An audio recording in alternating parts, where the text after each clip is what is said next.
আপনাকে এমন একটা দিন দেখতে হতে পারে যেখানে আপনার আয়ও নির্ধারিত হবে ব্যাংক ব্যালেন্সের উপর।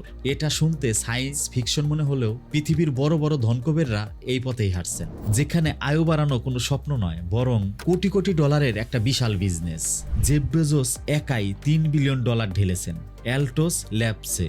এই ল্যাবের উদ্দেশ্য একটাই, মানুষের ভুরিয়ে যাওয়া কোষগুলোকে তরুণ করা।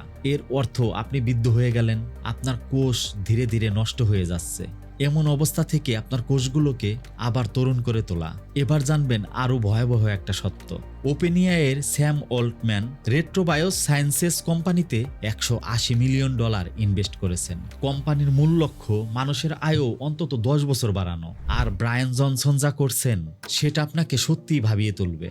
তিনি নিজের শরীরের রোগ সারিয়ে তরুণ হয়ে উঠতে নিজের ছেলের রক্ত নিজের শরীরে ঢুকিয়েছেন। কিন্তু এই একই পৃথিবীতে জাপানের ওকিনোয়া মানুষেরা 100 বছর আয়ু লাভ করেছেন কোনো ইনজেকশন ছাড়া, যেখানে তাদের দীর্ঘ আয়ুর রহস্য সেভ ইকিগাই। তাহলে প্রশ্ন হলো, দীর্ঘজীবন কি এখন ডলারে বিক্রি হচ্ছে? যদি সত্যি অমরত্ব বা দীর্ঘায়ু কোনোদিন কিনা সম্ভব হয়, তবে পৃথিবী 2 ভাগে ভাগ হয়ে যাবে, যেখানে এক ভাগে থাকবে সুপার হিউম্যান যারা 1000 বছর বাঁচবে, আর এক দল থাকবে আপনার আমার মতো সাধারণ মানুষ, তারা শুধু তাকিয়েই দেখবে। এতক্ষণ যা শুনলেন সেটা যেমন অবিশ্বাস্য, এবার যা শুনবেন সেটা আরো অবিশ্বাস্য। কারণ কোনো প্রচেষ্টায় আপনাকে দীর্ঘজীবন লাভ করাতে পারবে না। আপনার আয়ু সৃষ্টিকর্তা কর্তৃক নির্ধারিত। আপনার প্রচেষ্টা আর সম্পদ শুধু সেই দিনগুলোকে একটু স্বস্তিতে কাটাতে সাহায্য করবে।